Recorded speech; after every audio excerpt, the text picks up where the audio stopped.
स्वागत है आप सभी का आज के इस सेशन में।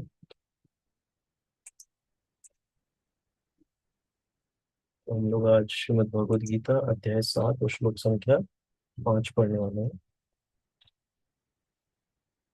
स्क्रीन शेयर करते हैं। थोड़ा मशीन रीस्टार्ट हो गया, इसके ऊपर लेट हो गया। थोड़ा एक और सेशन भी था, उसमें भी समय लग गया।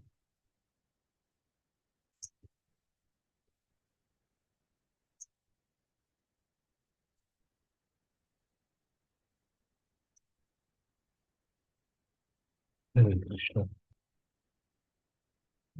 तो हमने ये वाला श्लोक पढ़ा था, भूमिर अपो अनल वायु खम मनो बुद्धिर एव च अहंकार इति यम में भिन्ना प्रकृतिर अष्टधा ना। ये वाला हमने पढ़ा था। आज हम लोग ये वाला पढ़ेंगे। अपरियमितस्तन्त्वन्यां प्रकृतिं विद्धि मे परां जीवभूतां महाबाहो यइदं धार्यते जगत्। अपरियमितः तु अन्याम् अपरि अपरि अपरियम इत तस्त्वन्यां प्रकृतिं विद्धि मे पराम जीव भूतां महाबाहो ययेदं धार्यते जगत्। अपरियेमितस्त्वन्यां प्रकृतिं विद्धि मे परां जीव भूतां महाबाहो ययेदं धार्यते जगत्। ये पांचवा श्लोक है, तो इसको पढ़ता हूँ। Word to word meaning. अपरा निकृष्ट जड़, इयम यह, इतः इसके अतिरिक्त, तू लेकिन, अन्याम अन्य, प्रकृति प्रकृति को, विधि जानने का प्रयत्न करो, मैं मेरी, पराम उत्कृष्ट चेतन चेतन, जीव भूताम जीवों वाली, महाबाहो हे बलिष्ठ भुजाओं वाले, यया जिसके द्वारा, इदम यह, धार्यते प्रयुक्त किया जाता है, दोहन होता है, जगत संसार। हे महाबाहो अर्जुन, इनके अतिरिक्त मेरी एक अन्य पराशक्ति है जो उन जीवों से युक्त है जो इस भौतिक अपरा प्रकृति के साधनों का विदोहन कर रहे हैं। फिर से पढ़ते हैं, हे महाबाहो अर्जुन, इनके अतिरिक्त मेरी एक अन्य पराशक्ति है जो उन जीवों से युक्त है जो इस भौतिक अपरा प्रकृति के साधनों का विदोहन कर रहे हैं। क्या है देखते हैं तात्पर्य। इस श्लोक में स्पष्ट कहा गया है कि जीव परमेश्वर की परा प्रकृति है। अपरा शक्ति तो पृथ्वी, जल, अग्नि, वायु, आकाश, मन, बुद्धि तथा अहंकार जैसे विभिन्न तत्वों के रूप में प्रकट होती है। भौतिक प्रकृति के ये दोनों रूप स्थूल पृथ्वी आदि तथा सूक्ष्म मन आदि अपरा शक्ति के ही प्रतिफल है ना। अपरा शक्ति, पराशक्ति। पराशक्ति में क्या आते हैं? जीवात्मा आते हैं ना, आत्मा ना। और बाकी जो है सूक्ष्म शरीर और स्थूल शरीर ना, वो अपरा शक्ति की ही प्रतिफल है। जीव जो अपने विभिन्न कार्यों के लिए अपरा शक्तियों का विदोहन करता है, स्वयं परमेश्वर की पराशक्ति है। और यह वही शक्ति है जिसके कारण संसार कार्यशील है। इस दृश्य जगत में कार्य करने की तब तक शक्ति नहीं आती जब तक पराशक्ति अर्थात जीव द्वारा यह गतिशील न बनाया जाता। शक्ति का नियंत्रण सदैव शक्तिमान करता है, अतः जीव सदैव भगवान द्वारा नियंत्रित होते हैं। देखिए क्या बोला गया है, जीव सदैव भगवान द्वारा नियंत्रित होते हैं। जीवों का अपना कोई स्वतंत्र अस्तित्व नहीं है ना? और फिर भी हम लोग स्वतंत्र होने की वो करते हैं ना, लेकिन जीव को कोई स्वतंत्रता है भी नहीं भी है, ऐसा है ना? भगवान ने सब है नहीं है ना, बड़ा है छोटा है ना, ऊपर है नीचे है, ऐसा सब मतलब करके रखा है। तो यही क्या है, यही हम जब समझेंगे ना इसका तत्वतः, तो उसी को हम जब तब भगवान को थोड़ा बहुत आंशिक रूप में हम समझ पाएंगे ऐसा। तो जीवों का अपना कोई स्वतंत्र अस्तित्व नहीं है। वे कभी भी सम शक्तिमान नहीं, जैसा कि बुद्धिहीन मनुष्य सोचते हैं। श्रीमद् भागवत में 10, 87, 30 जीव तथा भगवान के अंतर को इस प्रकार बताया गया है। अपरिमिता ध्रुवास्तनूभृतो यदि सर्वगतास्तर्हि न शास्यतेति नियमो ध्रुवनेतरथा अजनी च यन्मयं तत् विमुच्य नियन्त्र भवेत् सममनो जानताम् यदमतं मतदृष्टतया। हे परम शाश्वत, यदि सारे देहधारी जीव आप ही की तरह शाश्वत एवं सर्वव्यापी होते तो वे आपके नियंत्रण में न होते। किंतु यदि जीवों को आपकी सूक्ष्म शक्ति के रूप में मान लिया जाए तब तो वे सभी आपके परम नियंत्रण में आ जाते हैं। अतः वास्तविक मुक्ति तो आपकी शरण में जाना है और इस शरणागति से वे सुखी होंगे। इस स्वरूप में ही वे नियंता बन सकते हैं। एक बार फिर से पढ़ते हैं थोड़ा ध्यान से। हे परम शाश्वत, यदि सारे देहधारी जीव आप ही की तरह शाश्वत एवं सर्वव्यापी होते तो वे आपके नियंत्रण में न होते। अगर शाश्वत होते, सर्वव्यापी होते, भगवान क्या सर्वव्यापी है, हम नहीं है। ना? मतलब हम क्या है, एक ही शरीर में है। अब मुझे किसी और के शरीर में क्या चल रहा है मुझे नहीं, कुछ भी नहीं पता है ना? लेकिन भगवान क्या सर्वव्यापी, सब जगह क्या चल रहा है सब उनको पता है। आपके नियंत्रण में ना होते, किंतु यदि जीवों को आपकी सूक्ष्म शक्ति के रूप में मान लिया जाए तब तो वे सभी आपके परम नियंत्रण में आ जाते हैं।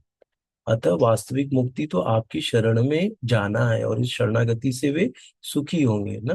अगर हम उनको हमको अगर सूक्ष्म शक्ति माना जाए तो जब हम उनकी शक्ति है तो ना तो हम क्या करेंगे, उनके लिए कार्य करेंगे ना।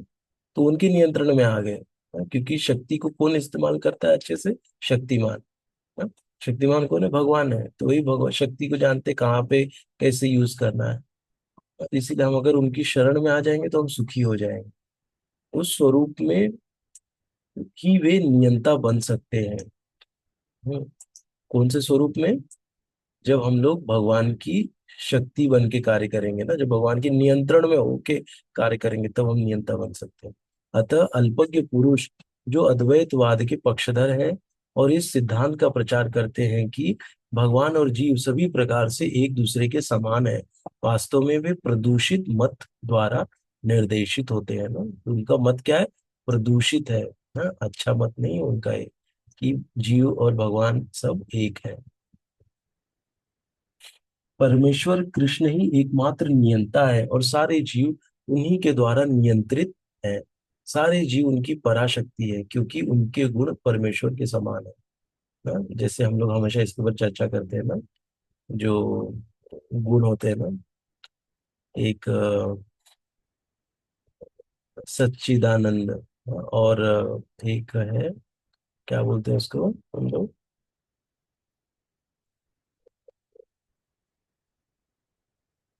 वो गुण अभी जो सच्चिद आनंद है ना, एक अणु और विभु बोलते हैं हम लोग। और क्या बोलते हैं उसको, गुण को, ठीक है मुझे याद आएगा तो मैं बोलता हूँ उसको।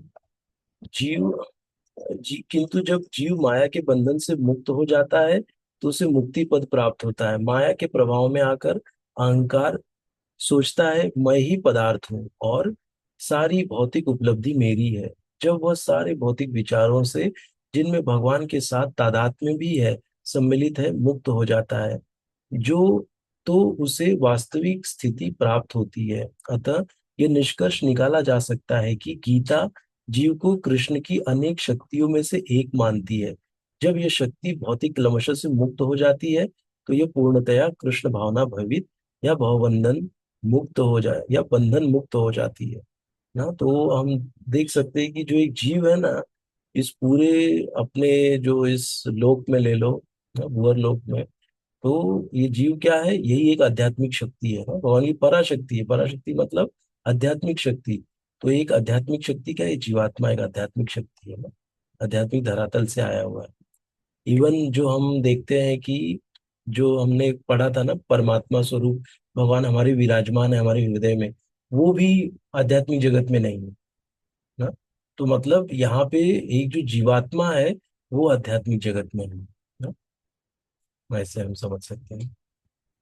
हम्म, भगवान तो भगवान है, हर हृदय में तो बैठे हैं, लेकिन जो भगवान का जो स्वरूप हमारे पास है अभी, परमात्मा स्वरूप जो हमारे अंदर विराजमान है ना, तो उनका जो रेंज है वो भौतिक जगत तक का रेंज है ना, ऐसे। हम्म, तो वो भी भगवान की एक शक्ति है।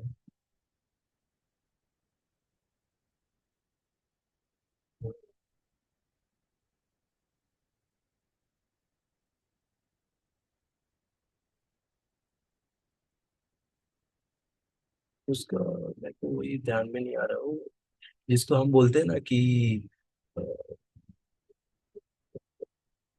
जैसे भगवान और हमारे में सेम क्या है कि हम लोग क्या है, हम लोग अणु है, भगवान विभू है ना, लेकिन समानता क्या है कि हमारे अंदर हम भी सच्चिदानंद है ना, सच्चिदानंद आत्मा है ना, आत्मा भी सच्चिदानंद है और भगवान भी सच्चिदानंद है। तो ये समानता है ना, गुणात्मक और मात्रात्मक, अभी याद है ना, गुणात्मक दृष्टिकोण से हम लोग भगवान से सेम है ना।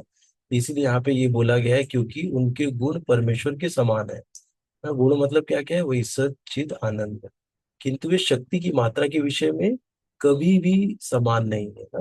भगवान क्या है, विभू है ना। तो हम लोग जैसे सागर और सागर की एक बूंद ना, सागर अथाह सागर है और सागर की एक बूंद, लेकिन गुणात्मक दृष्टिकोण से जो घटक सागर में है वही सेम घटक एक बूंद में भी है ना। लेकिन सागर सागर है, मात्रात्मक दृष्टिकोण से बहुत बड़ा है, विस्तृत है, और एक बूंद तो बूंद है ना, अणु बूंद है, छोटी सी बूंद है। तो ऐसे ही भगवान और हमारे में अंतर है, यही गुणात्मक मात्रात्मक। यही है पराशक्ति, जीव पराशक्ति है क्योंकि जीव क्या है, भगवान की आध्यात्मिक शक्ति है ऐसे। तो जब भगवान की आध्यात्मिक शक्ति है तो कब सही से कार्य करेगी, जब वो भगवान के नियंत्रण में रहेगी, ना कि अपने नियंत्रण में।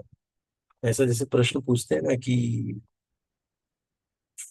जब सब भगवान ही नियंत्रण करते तो हम क्यों गलत कार्य करते हैं ना। जनरली ऐसा ये क्वेश्चन बार बार पूछते हैं सब लोग ना। बहुत लोग का एक क्वेश्चन रहता है कि जब सब भगवान ही करते हैं तो क्यों फिर हमारे साथ होता है, क्यों हम लोग अलग कार्यों में लग जाते हैं। तो इसका यही उत्तर है कि हमको स्वतंत्रता दी गई है, हमको चयन करने की ना, ऑप्शंस हमारे पास रहते हैं। तो हम किसका चयन करते हैं उसके ऊपर आधारित होगा कि हमारी हम ऊपर जाएंगे या नीचे जाएंगे।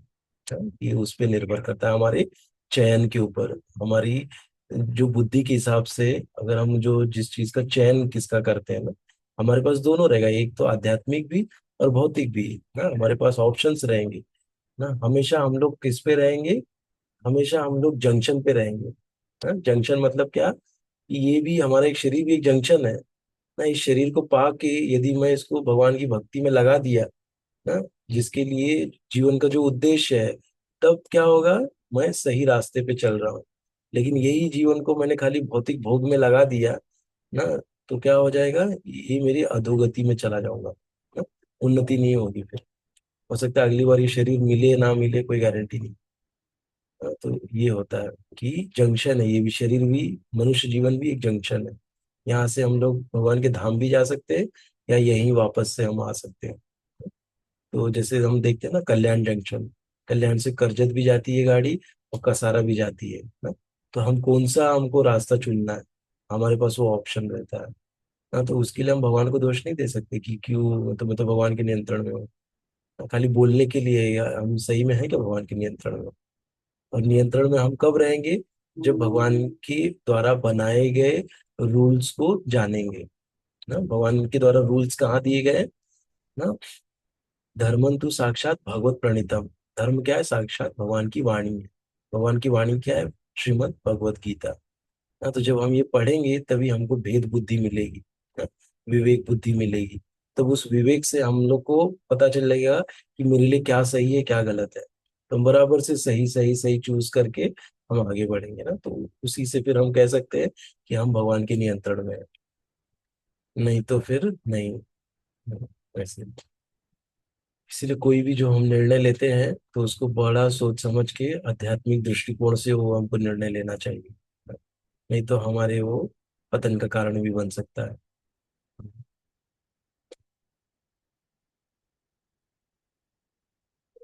ये चीज एकदम क्लियर है ना हमारे लिए कि हम क्या है, भगवान की शक्ति है। तो भगवान की शक्ति भगवान द्वारा नियंत्रित है, हमको उसको स्वीकार करना चाहिए। अननेसेसरी, नहीं तो हम क्या करते हैं, हम भगवान से ही लड़ाई कर रहे हैं। हाँ? भगवान से ही हम दूर दूर जा रहे हैं, लड़ेंगे तो दूर दूर जाएंगे ना। भगवान की जब सत्ता को मान ही नहीं रहे हैं तो भगवान को पीठ दिखा रहे हैं। जब भगवान को पीठ दिखाएंगे तो हमको ना जो भी लताड़ना पताड़ना होगी हमारे साथ में, वो झेलना पड़ेगा फिर हमको। ऐसा है।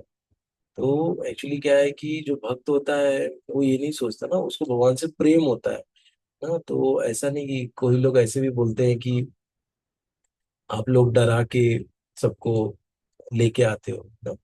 नहीं, डरा के नहीं लेके आ रहे। जो है अभी, जैसे अभी दिया गया है कि जो जैसा कार्य करेगा उसको कौन कौन से लोक में जाएगा ना, और उसको कैसे कैसे उसका जीवन का मतलब, आत्मा जब शरीर एक शरीर से दूसरे शरीर में जाती तो क्या क्या प्रताड़नाएं सहनी पड़ती ना, शास्त्र में दिया गया है। तो हाँ, उसको बता रहे हैं ऐसा होता है ना। तो उसमें ये नहीं लगना चाहिए भैया ये हमको डरा रहे, डरा के हमको यहाँ लेके आ रहे। नहीं, डरा के नहीं, आपको प्रेम करने के लिए हमको ये शरीर मिला ना, भगवान प्रेम भक्ति करने के लिए। तो इसमें डराने का प्रश्न ही नहीं आता है कि आपको डरा के कोई लेके आ रहा है। वैसे, लेकिन जैसे आप करेंगे तो आपको महसूस होगा कि आपका पहले का जीवन कैसे था, अभी का जीवन कितना बेहतर हो गया। हाँ, इतनी तो हमारे पास बुद्धि है, इस बुद्धि से तो हम पता लगा सकते हैं पहले कितने डिस्टर्ब रहते थे, कितना तकलीफ होता था। हाँ, ऐसा। तो ये सब चीजें क्या होती है कि जब हम लोग भक्तों के संग में रहेंगे, श्रीमद् भगवत गीता श्रीमद् भागवतम पढ़ेंगे, तो इसका हमको अनुभूति होने लग जाएगा, अनुभव होगा ना। तो हम वो अनुभव दूसरे से साझा करेंगे। ऐसा। श्लोक का थोड़ा बड़ा था इसलिए हमने एक ही लिया आज। दूसरा भी हम लोग ले सकते हैं। चलो ले लेते हैं दूसरा भी श्लोक हम लोग।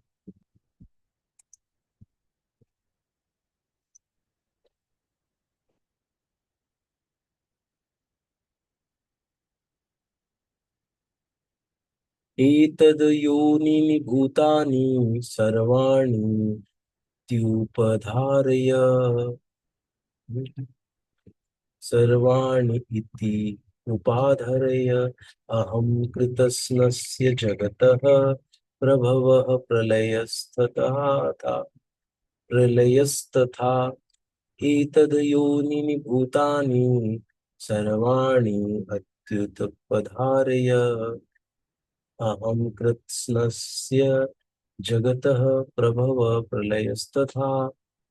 इसका अर्थ देखते हैं, वर्ड मीनिंग। एतत ये दोनों शक्तियां, योनिनी जिनके जन्म के स्रोत, योनिया, भूतानी प्रत्येक सृष्ट पदार्थ, सर्वाणि सारे, इति इस प्रकार, उपधारे जानो, अहम मैं, कृतस्नस्य संपूर्ण जगत, जगत का प्रभव उत्पत्ति का कारण, कारण प्रलय प्रलय संहार तथा, और सारे प्राणियों का उद्गम इन दोनों शक्तियों में है। इस जगत में जो कुछ भी भौतिक तथा आध्यात्मिक है, उसकी उत्पत्ति तथा प्रलय मुझे ही जाना। तात्पर्य, जितनी वस्तुएं विद्यमान है वे पदार्थ तथा आत्मा के प्रतिफल है। आत्मा सृष्टि का मूल क्षेत्र है और पदार्थ आत्मा द्वारा उत्पन्न किया जाता है। भौतिक विकास की किसी भी अवस्था में आत्मा की उत्पत्ति नहीं होती, अपितु यह भौतिक जगत आध्यात्मिक शक्ति के आधार पर ही प्रकट होता है। इस भौतिक शरीर का इसलिए विकास हुआ क्योंकि इसके भीतर आत्मा उपस्थित है। एक बालक धीरे धीरे बढ़कर कुमार तथा अंत में युवा बन जाता है क्योंकि उसके भीतर आत्मा उपस्थित है। इसी प्रकार इस विराट ब्रह्मांड की समग्र सृष्टि का विकास परमात्मा विष्णु की उपस्थिति के कारण होता है। अतः आत्मा तथा पदार्थ मूलतः भगवान की दो शक्तियां हैं। आत्मा तथा पदार्थ, पदार्थ क्या है ना, पदार्थ ये पंच महाभूत वाला ये शरीर है ना। ये दोनों क्या है, भगवान की शक्तियां हैं, आत्मा और पदार्थ, जिनके संयोग से विराट ब्रह्मांड प्रकट होता है। अतः भगवान ही सभी वस्तुओं के आदि कारण है। भगवान का अंश रूप जीवात्मा भले ही किसी गगनचुंबी प्रसाद या किसी महान कारखाने या किसी महानगर का निर्माता हो सकता है, किंतु वह विराट ब्रह्मांड का कारण नहीं हो सकता। इस विराट ब्रह्मांड का सृष्टा भी विराट आत्मा या परमात्मा है, और परमेश्वर कृष्ण विराट तथा लघु दोनों ही आत्माओं के कारण है, अतः वे समस्त कारणों के कारण है। इसकी पुष्टि कठोपनिषद में हुई है। नित्यो नित्यानाम चेतनस चेतना नाम।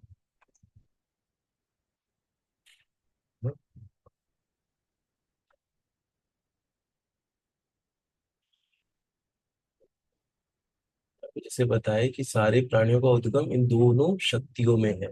इस जगत में जो कुछ भी है भी भौतिक तथा आध्यात्मिक है, उसकी उत्पत्ति तथा प्रलय मुझे ही जानो, भगवान को ही जानो। तो मुझे मतलब भगवान ही बोल रहे हैं, इस जगत में जो कुछ भी भौतिक तथा आध्यात्मिक है उसकी उत्पत्ति मतलब कहाँ से उत्पत्ति हुई है उसकी, ना मुझसे ही हुई है। और प्रलय भी हो रहा है ना, वो पूरा सबको समेट ले रहे हैं, उसे भी मुझे ही जानो। ना, और दोनों शक्तियां क्या क्या है, एक पराशक्ति है और एक अपराशक्ति है। ना, पराशक्ति मतलब क्या है, जीवात्मा। ना, वो पराशक्ति है। अपराशक्ति क्या है, हम देख सकते हैं जो पांच महाभूत है ना, जल अग्नि आकाश पृथ्वी, ना, और हवा वायु, तो ये पांच है। और तीन क्या है ना, एक स्थूल है और ना पदार्थ तीन है ना, एक स्थूल है और एक सूक्ष्म है। सूक्ष्म क्या क्या है, अहंकार और मन बुद्धि अहंकार, ना, ये टोटल आठ हो गए। तो ये क्या है, भगवान की अपरा शक्ति है। और पराशक्ति क्या है, जीवात्मा। हाँ, इसको याद रखना है अभी हमको, क्योंकि ये अभी आगे ये बार बार यूज होने वाला है ना, ये वर्ड, इसलिए हमको इसमें कोई कंफ्यूजन नहीं होना चाहिए। परा में कौन आता है, जीवात्मा। भगवान की पराशक्ति जब बोलेंगे तो वो जीवात्मा है, अपराशक्ति बोलेंगे तो आठ तत्व। हाँ, वो ऐसे याद रखना, आठ तत्व, पांच पंच महाभूत और सूक्ष्म शरीर, स्थूल शरीर भी उसको कहते हैं। सूक्ष्म शरीर अर्थात मन बुद्धि अहंकार ना, और स्थूल शरीर मतलब वही पृथ्वी जल अग्नि वायु आकाश, पांच। ठीक है, तो ये याद रखेंगे हम लोग, तो आगे इसी का यूज होने वाला था। तो ये सब शक्तियां क्या है, भगवान से ही उद्भूत हुई है। हम्म, ऐसे इसीलिए भगवान क्या है, सभी कारणों के कारण है, आदि कारण है। हाँ, देखिए हम लोग ये सब क्यों सुन रहे हैं, हम लोग ये सब क्यों पढ़ रहे हैं। हाँ, क्योंकि जब हमको भगवान की शक्ति पता चलेगी कि भगवान कितने शक्तिशाली है, तभी हम सरेंडर होंगे। नहीं तो हम लोग क्या है कि हम खुद ही को शक्तिमान समझ रहे हैं कि मैं ही सबसे ज्यादा शक्तिशाली, थोड़ा जिम उम कर लेंगे, थोड़ा और शक्ति आ गई तो और फिर और ऐसे होके चलेंगे कि दो चार लोग को ठोकते होकते ना, ऐसे तो हम लोग ही खुद को शक्तिमान समझ लेते हैं। तो हम लोग खुद को एकदम तुच्छ निम्न ये समझे, इसीलिए भगवान ये सब भगवान को बताना पड़ रहा है, अपने मुंह से बोलना पड़ रहा है भगवान, कि पता है कि कलयुग में मानेंगे ही नहीं ये लोग ना, इसलिए भगवान ने फिर से भगवत गीता को बोल के हमारे लिए छोड़ा है, जिसकी समझे कि भगवान बाबा कितने शक्तिशाली है, कितने बड़े शक्तिमान है, सब आदि कारण है, सब चीज उन्हीं से उद्भूत हुआ है ना। सोचिए भगवान को मतलब, सोच सकते हैं कि भगवान एक्चुअली अपने लेवल से नीचे आके ना, जब व्यक्ति अपने बारे में जब बता रहा है तो सोच सकते हैं कि मतलब भगवान अपने लिए मतलब हमारी हमें ऊपर खींचने के लिए वो अपने आप को नीचे लेके आए हैं ना, कि उनको अपने बारे में बोलना पड़ रहा है कि बाबा मैं कर रहा हूँ, ये मेरे से उद्भूत हुआ है। हम ऐसा समझ सकते हैं ना।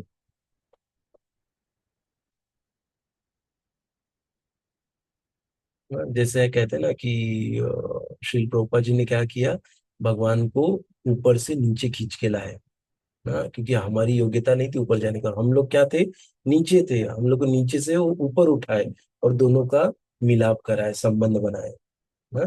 भगवान को नीचे लेके आए अपने प्रेम से उन्होंने, कि बाबा ये लोग को 16 माला में ये लोग को एक्सेप्ट करो ना, ये लोग ये पढ़ेंगे, शास्त्र पढ़ेंगे ना, उसके ऊपर उन्होंने निगोशिएशन करके हमारे लिए ना भगवान को नीचे लेके आए कि बाबा इतने में इनको स्वीकार करो ना। नहीं तो जो गौड़ी वैष्णव का ना, वो है वो 64 माला का हो रहता था। हाँ, तो प्रभुपाद जी क्या है, आचार्य हैं ना, तो वो नियमों में बदल कर सकते हैं, तो उन्होंने हमारे लिए नियम बदला जिससे कि हम लोग 16 माला करें और साथ में प्रचार भी करें। उस समय हमको दिया है उन्होंने, प्रचार के लिए, बुक डिस्ट्रीब्यूशन के लिए, जाके हम बुक डिस्ट्रीब्यूट करें।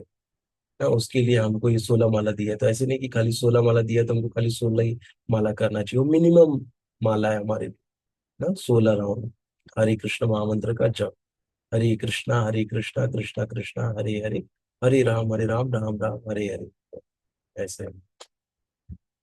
हम्म, हम देख सकते हैं कि हमारे जो आचार्य है ना, श्री प्रभुपाद जी ने कितना हमारे ऊपर कृपा किया है कि भगवान को नीचे लेके आए हो। तो इसीलिए हमको बहुत ही कृतज्ञ होना चाहिए ना, भगवान के प्रति, श्री प्रभुपाद के प्रति, ना हमारे इस संप्रदाय के प्रति, हमारे इस्कॉन के प्रति बहुत कृतज्ञ होना चाहिए कि हमको ना ये सब चीजें मिल रही हैं।